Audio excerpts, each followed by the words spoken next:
The orbital station Varan 9 hung above the dead world like a skeletal moon. Its silver hull gleamed in the starlight, marred by impact scars and the faint hiss of damaged airlocks. Inside its command spire, hundreds of species murmured in desperation, all waiting for the arrival of the newcomers from Earth.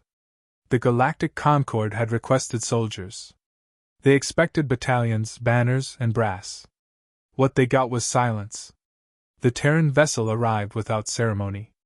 No escort, no heraldry, no diplomatic codes, just a matte black drop cruiser, gliding through the void as if light itself refused to touch it. The ship bore no insignia. Only a single line of white paint along the hull, scoured and faded, TSV Revenant. Admiral Talker Vex of the Threx Dominion watched from the viewing deck, his scales shifting uneasily. "Where is the rest of them?" he hissed, tail twitching. "Surely this is a Vanguard ship." The aide beside him, a young avian clerk from the ELA systems, shook his crest nervously. "Sir, that's the only human ship that arrived." Talker turned. "The only one?" "Yes, sir." A pause. A pulse of confusion ran through the observation chamber as alien officers leaned closer to the viewport. The Terran vessel didn't request docking permission. It didn't broadcast greetings. It simply moved to align with docking arm 3, perfectly, silently, and locked in place with mechanical precision. The airlock hissed open. They stepped out one by one. 20 of them. No flags. No colors. Just armor, black, featureless, light-absorbing plates that seemed to drink in the room's illumination. Their helmets were expressionless domes with a single thin strip of polarized glass across the eyes. Each moved like they'd rehearsed the world's end 1,000 times before. The sound of boots on metal echoed, measured, identical, inhumanly synchronized. Not a word. Not a breath out of place. At their front walked Captain Mira Salas, a human woman of average height but unsettling calm. Her armor bore no rank insignia, yet everyone felt it, the weight of command. She carried no visible weapon, but the Concord guards flanking the dock gripped theirs tighter all the same. Admiral Talker stepped forward, flanked by 2 insected bodyguards. "I am Admiral Talker of the Galactic Concord. You were requested as a reinforcement detachment, Captain Salas. Where is your fleet?" Myra's visor faced him. Her voice, when it came, was calm, almost gentle. "You asked for soldiers? We brought war." Talker's jaw tightened. "You brought 20 soldiers." Mira tilted her head slightly, as if considering whether to explain. "That will be enough." The command deck erupted in whispers. Some laughed, others hissed in disbelief. One of the amphibian strategists leaned toward another and muttered, "Primitive arrogance." But as the revenants passed, something happened. Every nearby motion sensor flickered. Temperature gauges dipped by 2 degrees. The hum of the deck's power grid faltered for half a second, as if the environment itself recoiled. The station's security AI issued a quiet system alert. "Biometric interference detected. Human vitals anomalous." Mira ignored it. Her soldiers followed in perfect formation, boots whispering against the metal. The sound seemed to linger longer than it should have, as if the air itself remembered each step. They were taken to the council chamber, a massive circular hall carved from the bones of an asteroid, lined with holographic banners of every species in the Concord. The galaxy's flag, a spiral of stars, shimmered at the center. "Captain Salas?" began Counselor Elandar, a crystalline being whose voice rang like chimes. "The Concord requested troops, not, whatever this is. Explain the purpose of this unit." Mira stopped before the holographic dais. The faint light reflected off her visor. "The purpose," she said softly, "is victory." "That is not an answer," Elandar snapped. "It's the only one that matters." Her tone didn't rise. Didn't waver. Yet the crystalline counselor took a half-step back. Admiral Talker leaned forward. "You expect us to believe 20 humans can turn the tide against the Chirix swarm? The last time your species faced them, you lost 3 colonies." Myra's visor tilted upward. "We learned from that." One of the younger alien officers, a four-eyed diplomat from the Okari, couldn't contain himself. This is absurd. You bring no armored divisions, no orbital artillery, not even supply ships. What are they? Assassins? Mercenaries? For the first time, Mira removed her helmet. She was human, unmistakably. But her eyes were wrong. Not cybernetic, not glowing, just empty. Cold. Focused. The kind of eyes that didn't blink at screams. Her skin was pale, lined with faint hero scars along the temples, ports for implants that pulsed faintly beneath the surface. They are revenants, she said. They don't need supply lines. They don't need food. They don't stop until there's nothing left to fight. The chamber went silent. Even the translator drones paused, their mechanical voices glitching mid-sentence. Counselor Elandar finally spoke, brittle and uncertain. And if they are destroyed? Mira blinked once, slow and deliberate. Then the enemy will have to bury them. That takes time. Later, in the observation corridor, Tucker watched through the glass as the humans were quartered in an empty hangar. They didn't speak to one another. Some sat cross-legged on the cold floor, motionless.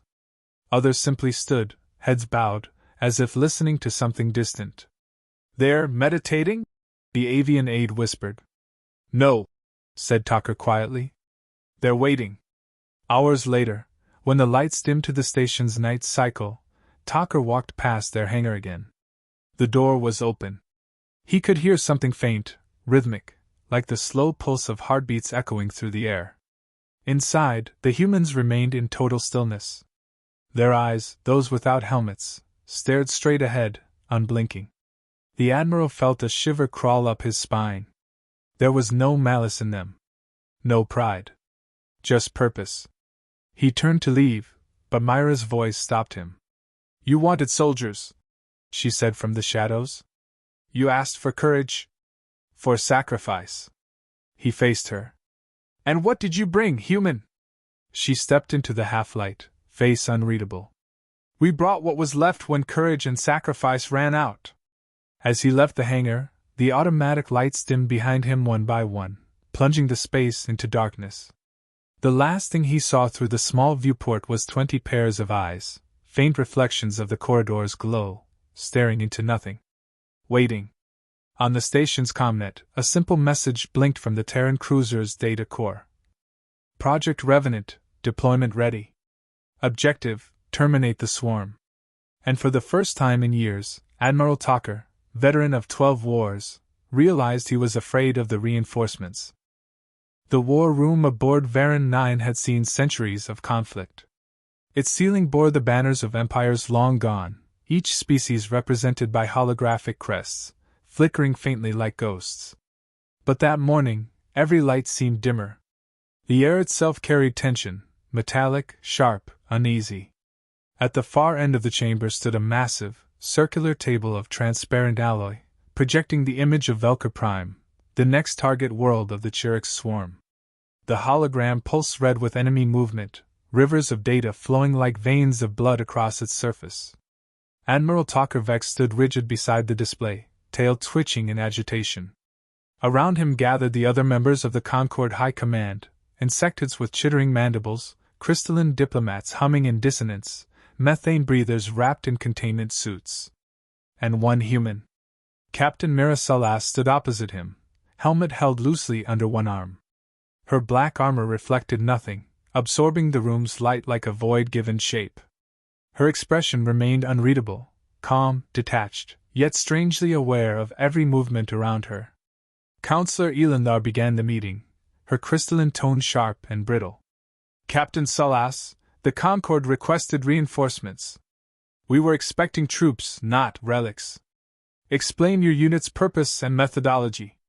Myra's gaze flicked once toward the hologram. You want to stop the Chirix swarm, she said softly.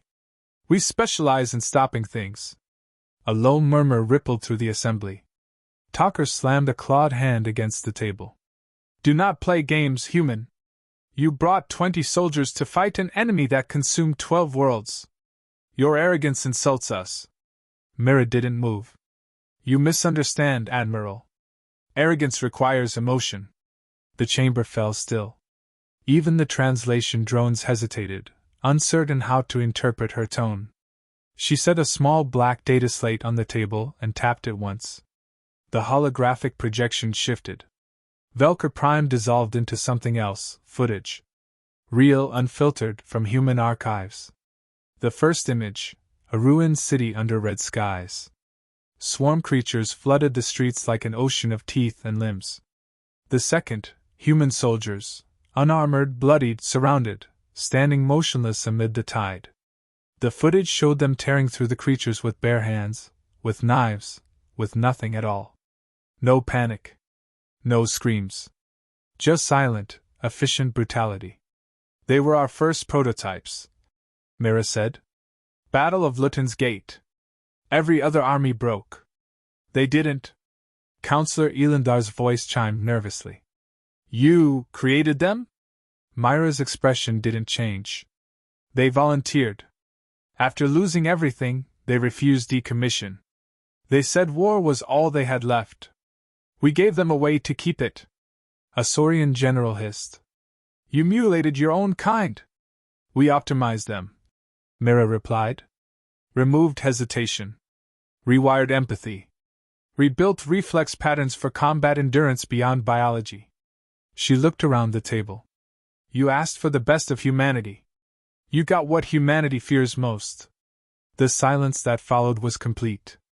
Only the faint hum of the hologram filled the room. Finally, Admiral Talker spoke. You're telling us these revenants are machines in human skin? No, Mira said, meeting his gaze. They're humans who learn to stop pretending to be anything else. The Insector delegate, a scholar of warfare from the Creed Hive, clicked his mandibles thoughtfully. If they are so effective, he said, why were they not deployed sooner? Mira glanced down at the table. Her fingers traced invisible lines across the alloy. Because when you use monsters to fight monsters, you don't always get to decide which ones come back. That shut them up. The projection shifted again, this time, strategic data. Velker Prime. Swarm density estimates. Atmospheric readings. The plan was clear. Concord fleets would bombard from orbit while ground forces established forward lines. Mira waited for the briefing to end, then spoke quietly. Cancel orbital bombardment. Talker turned sharply. Are you insane? That world is lost. The swarm's biomass covers half the planet. We'll take it back, Mira said. With 20 soldiers? Her eyes lifted to meet his. With 20 revenants. The Admiral's tail lashed in frustration. You can't possibly. We don't need to destroy the swarm, Mira interrupted. We just need to remind them what predators look like. The hologram flickered as her ship's AI connected remotely, displaying tactical overlays of swarm hive networks. Patterns emerged, not random infestation, but centralized coordination points. The revenants would land in the middle of one such node. No fallback. No extraction. Elandar's voice wavered. That's a suicide mission. Mira didn't blink. You asked for sacrifice? We don't do partial measures. Talker leaned forward, his scaled face inches from hers. You're playing God with your own species. Mira tilted her head slightly. No, Admiral. I'm playing human. You just forgot what that means. Hours later, when the council adjourned, the room emptied in uneasy silence. Mira remained behind, staring at the red holographic glow of Velker Prime. She touched a control pad on her wrist. Her reflection fractured into a dozen ghostly overlays, tactical feeds, neural maps, vitals of her squad. All steady? All calm. She whispered into the calm. Revenant Command, confirm readiness. A male voice answered, calm, almost bored. Ready, Captain? We dreamt of the swarm again. Good, she said. You remember what to do. Always. The line went dead. Admiral Talker lingered at the doorway, watching her. He had fought more wars than most species lived to see, yet something about her composure felt wrong. Too perfect. Too measured. Like gravity itself bent around her. You're confident, he said slowly. But I think you're terrified. Mira turned, expression unreadable. Fear is a signal, Admiral. It tells you where to aim. He frowned. Aim at what? Her gaze drifted toward the planet's projection, the swarm pulsing like a living wound. At what's left of us. Later, in the officers' mess, the chatter of the council spread like static. The humans are insane, one voice said. They mean to drop 20 into a hive world. Another whispered. Do they think they're gods? But in the quiet hangar below, the revenants were already preparing. No speeches. No orders. Just slow, deliberate movement, checking weapons, sealing armor, synchronizing neural patterns through silent uplinks. One soldier paused as Mira entered. Captain, he said softly, voice rasping through the helmet's modulator. You think the Concord will understand? Mira looked at him for a long time. No. He nodded once. Then we'll show them. Outside the observation window, Velka Prime loomed, a red scar in the dark, shrouded by clouds that glowed with lightning and smoke. The Concord saw it as a graveyard. The humans saw it as a proving ground. And as the lights in the hangar dimmed to combat red, Myra's voice came over the intercom, quiet but absolute. Revenants, prepare for atmospheric drop. The galaxy asked for soldiers. Let's remind them why they stopped asking humanity for war. The void around Varan 9 was silent except for the mechanical heartbeats of the dropped ships. 20 black pods, each large enough for a single soldier, hung in perfect formation beneath the TSV Revenant. The hull lights were extinguished. No signals. No transponders. To the Concord fleet scanners, the humans had already vanished. In the command tower, Admiral Talker Vex stood before the observation window, watching the faint silhouettes against the stars. They're not even broadcasting flight telemetry, he muttered. Beside him, Counselor Elandar's crystalline body pulsed with uneasy light. How will we know if they survive atmospheric entry? Mira Salas' voice came over the open channel, flat, calm, unhurried. You won't. Inside her drop pod, Mira sat perfectly still. Her armor sealed with a whisper, neural links engaging like ice fracturing under pressure. A heads-up display flared across her visor, filled with nothing but heartbeat lines, 20 of them. All steady. All synchronized. She closed her eyes and exhaled once. Revenants, she said quietly, her voice echoing across the squad's private link. Protocol Hades. Full silence. No transmissions after drop. 19 voices answered in unison. Confirmed. Then nothing. The pods detached. The revenants fell through the void like a silent rain of knives. No thrusters, no heat signatures, no comm bursts. Just velocity and gravity. At first, the stars wheeled peacefully around them. Then the planet filled their view, a world covered in crimson cloud and blackened storms. Velka Prime. The swarm world. Atmospheric entry hit like a fist. Plasma fire enveloped the pods, turning them into streaking meteors that burned the sky red. From orbit, the Concord fleet watched in silence. To alien eyes, it looked like a funeral procession. They'll never make it through that, one officer whispered. They're humans, Talker replied softly. They'll make it through everything. Impact.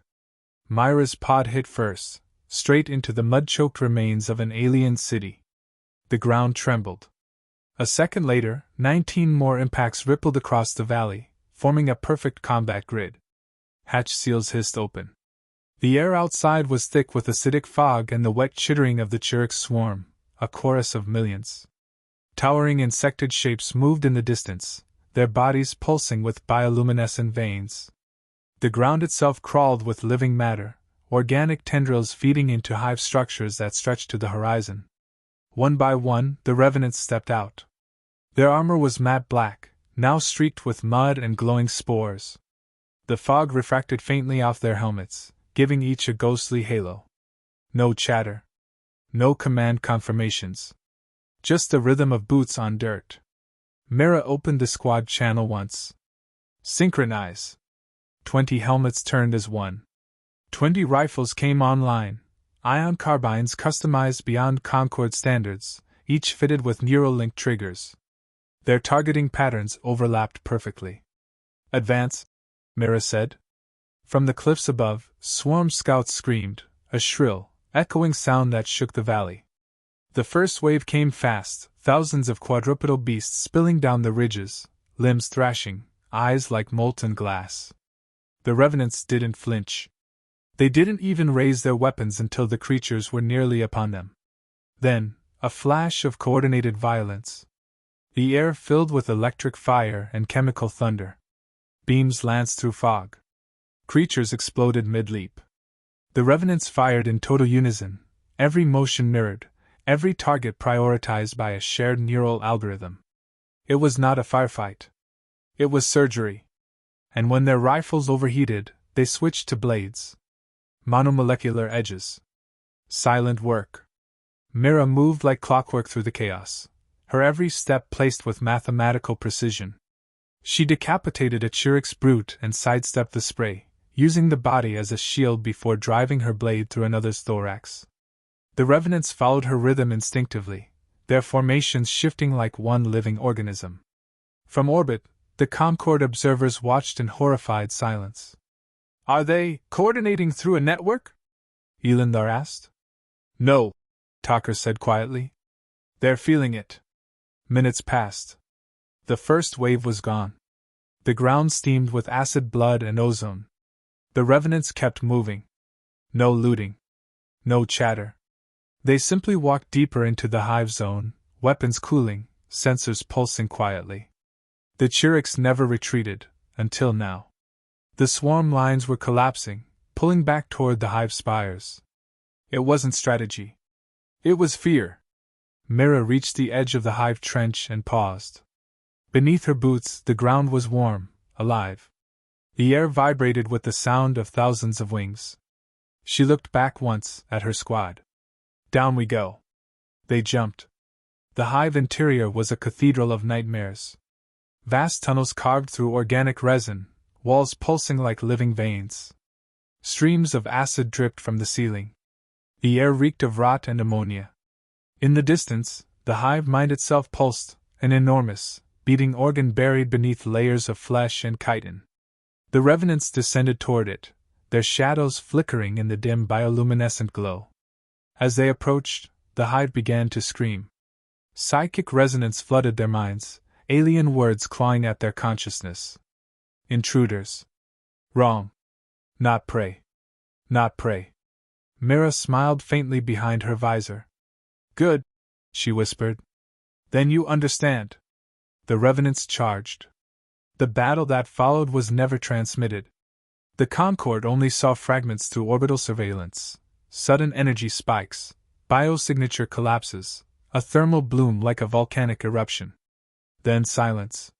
When the dust settled, Velker Prime's atmosphere cleared.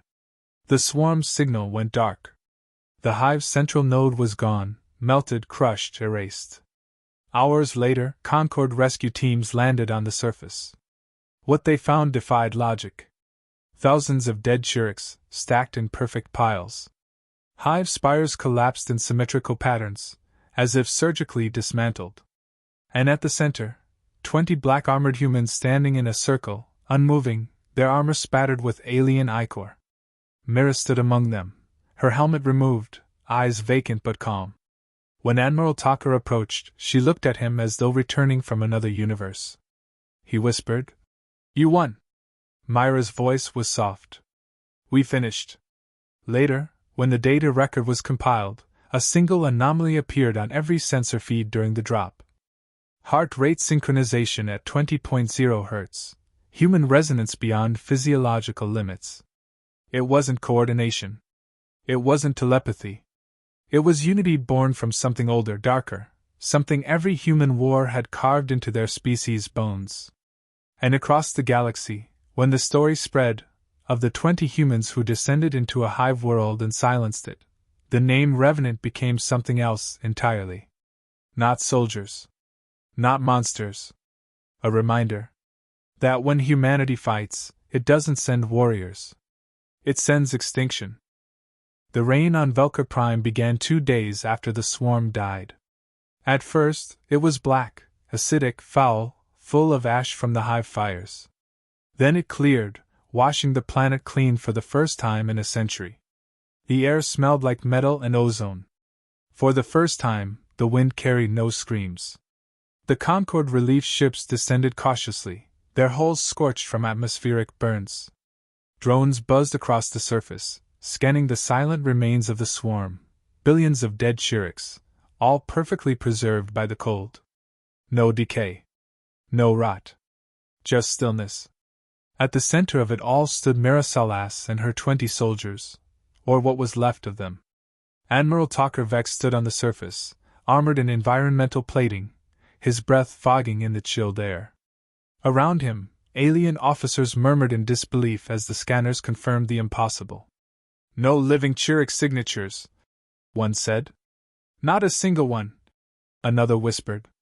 Talker stepped forward, boots sinking into the wet earth. He could feel the faint hum of the hive's corpse beneath the surface, the residual psychic noise fading like the echo of a scream. He found Mira standing on a ridge overlooking the ruins. Her armor was dented, acid-scarred, the matte black replaced by dull gray. The wind tugged at the edges of her torn cape, once smooth, now ragged as if gnawed by the storm. Her bare head was bowed, eyes half-lidded. Talker approached carefully. "Captain Salas," he said, "we're still counting the bodies. Do you realize what you've done?" Her eyes lifted slowly to meet his. "Yes." "Do you?" he pressed, voice tightening. "Because what I see here isn't victory. It's annihilation. You erased an entire ecosystem." Myra's voice was quiet. "That was the mission." He circled her slowly, scanning her with his visor. The data disturbed him. Heart rate abnormally low, neural activity fragmented, cortical implants spiking and then fading into stillness. "You shouldn't be alive," he said. "Neither should they," she answered, glancing toward her remaining soldiers, 12 now. The others had fallen during the final assault, their bodies still locked in combat poses, weapons embedded in Shirik's skulls. Not a single one had been retrieved. Talker looked at the survivors.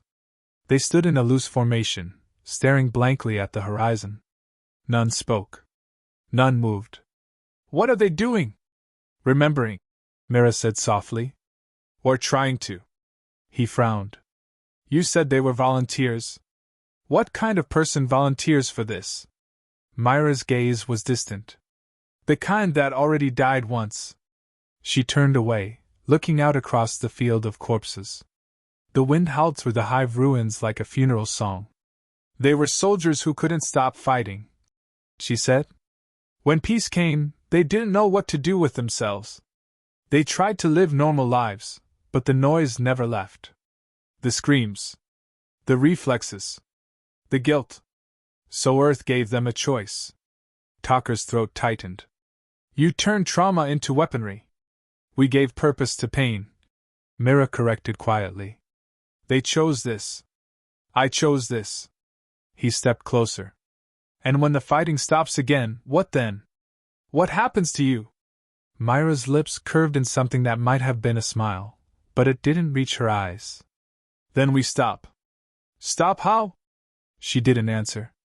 Talker realized with dawning horror, they hadn't just been built to fight. They'd been built only to fight. Their neural code, their implant conditioning, it had no path for peace. No off switch except death. "You're all dying," he whispered. Mira nodded once. "Slowly. By design. We burn bright, and then we're gone. The galaxy gets to keep its peace. We don't." Thunder rolled overhead. Acid rain hissed against armor plates. Mira didn't flinch. Talker stared at her for a long moment before asking the question that haunted him. "Why do this? You could have sent machines. Drones. AI fleets. Why use humans at all?" She turned toward him, eyes hollow but clear. "Because machines don't scare gods." He frowned. "What?" "The Chiriks don't fear death. They fear recognition. They fear something that understands the hunger they live by, something worse. That's what humans are, Admiral. We remember every war, every extinction, every choice that ended in fire. We carry that in our blood. Her voice lowered, almost a whisper. You wanted soldiers who could make the swarm afraid. So we gave them something that remembers why war exists. He said nothing for a while. The wind howled between them. The alien fleets above glittered faintly in the stormlight, their hulls reflecting the scorched landscape. When he finally spoke, his voice was hoarse. And what happens when the Concorde calls again? When they see what you can do and demand another deployment? Myra's gaze drifted upward, toward the distant human cruiser Revenant waiting silently in orbit. Then they'll find no one left to answer. Talker followed her stare. You mean to vanish? Not vanish, she said softly. Return. Revenants always go back to where they fell. He felt a chill crawl through him. You'll die for this. Myra's expression softened, a trace of humanity flickering through the soldier's shell. No, Admiral. We already did. As Talker turned to leave, a crack of thunder rolled overhead. For a moment, the sky lit up with white lightning, casting the battlefield in stark relief. Mountains of swarm corpses, 20 black figures standing motionless in the rain. For all his years of service, Talker had never seen courage that looked so much like tragedy. When he reached the shuttle, he looked back one last time. The Revenants were still standing there, unmoving, as if carved from the bones of the planet itself. Mira hadn't moved an inch. The storm began to swallow them, fog thickening, lightning flashing. Their outlines blurred, faded. By the time the shuttle lifted off, they were gone. Not retreating. Just absent. Aboard the Revenant, a final transmission uploaded automatically to the Concorde Command archives. Project Revenant Final Log, Captain, Mira Salas. Status, Operation Complete. Hive neutralized. Remaining assets, 12. Note, humanity fears what it creates because we understand creation's cost. If the galaxy calls again, remember this, we sent you our monsters, not our murderers. Monsters still know the difference. In the silence of orbit, Admiral Talker watched Velker Prime shrink beneath him. His sensors picked up no human life signs. No heat trails. No signal. The Revenants had disappeared into the planet they'd freed. He turned to Counselor Elandar, her crystalline surface dimmed in grief. Will they be remembered? She asked. Talker looked at the planet one last time. They were never meant to be. But across the galactic net stories spread. Soldiers whispered of the humans who went into hell and stayed. Of a unit that could kill a world's fear, and their own humanity, with the same calm breath. The Revenants became legend. Not heroes. Not villains. Just the price humanity paid so others could sleep without nightmares. The Concorde Senate convened under violet starlight. From orbit, the planet Elandar Prime gleamed like a jewel, peaceful, polished, beautiful. Inside its crystal spires, thousands of delegates murmured in unease. The air itself felt colder, heavier. Every species in the hall knew why. Humanity had not answered a single transmission in 3 standard cycles. The Terran delegation seat, black metal, unadorned, remained empty. Project Revenant was not sanctioned by the Concorde, hissed the Varkan representative, her translucent throat pulsing. They unleashed unregulated bioweapons on Velker Prime. That planet is dead, silent. Silent, murmured another. But free. Across the chamber, Admiral Talker Vex rose slowly from his seat. He was older now. The scars from Velker still glowed faintly beneath his armor, as if the planet had marked him. I was there, he said quietly, his voice carrying despite the vastness of the chamber. You call them monsters. Maybe they were. But the Chirrix swarm had devoured 12 civilizations before Earth joined the Concorde. The humans ended them in one campaign. You admire them? Snapped the Varkan. You would praise genocide? Talker's mandibles flexed in grief. I would remember the ones who fought when no one else could. Silence spread. Then, the holographic wall behind the Senate flickered. A new signal was being received. Source, Soul System. Origin, Unknown human vessel. Encryption, Revenant class. The room froze. Counselors who had never seen battle suddenly found their pulses spiking. Even across light years, the signal carried something wrong, a faint, ghost-like hum, deep and resonant, that made the room's atmosphere vibrate. Then a voice. Calm. Human. Familiar. To the Concord Senate, it began. You asked for soldiers? You asked for monsters? You got both. Delegates turned pale, pupils constricting as the voice continued. Project Revenant is no longer under Terran command. We are what's left when purpose ends. When you fight long enough, peace becomes the enemy, and we cannot fight peace. Talker's breath caught. Mira, he whispered. We have no home to return to. The message went on. So we will guard the space between worlds. Where the swarm once came from, the dark beyond the rim. The silence that watches. Do not call for us again. You won't like what answers. The transmission ended. No coordinates. No signal trace. Just static, like the whisper of ghosts fading into deep space. In the stunned quiet that followed, Counselor Eleanor rose. Her crystalline body shimmered with refracted light. They're alive, she said softly. No, Talker replied. They've simply stopped dying. Over the next months, strange reports came in. Dead worlds along the galactic rim suddenly cleared of swarm spores. Unknown vessels, dark, silent, seen only once before vanishing again. Fleets crippled by pirates found their attackers already dead when they arrived. No signs of battle. No signatures. Just shadows. And in every sector, rumors grew. They called them the Wardens of the Void.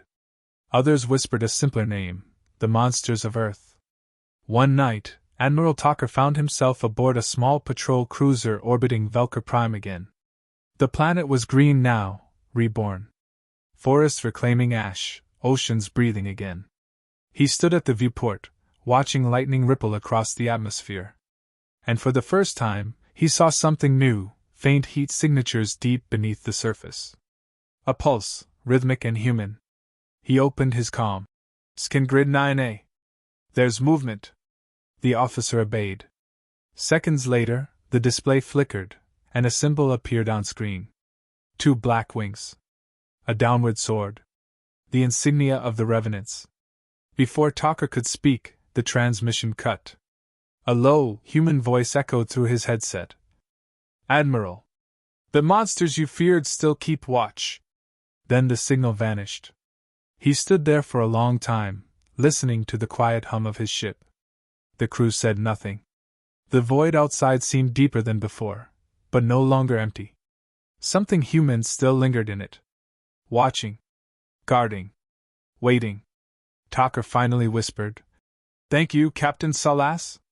A distant thunder rolled through the atmosphere below, though there were no storms that night. Epilogue.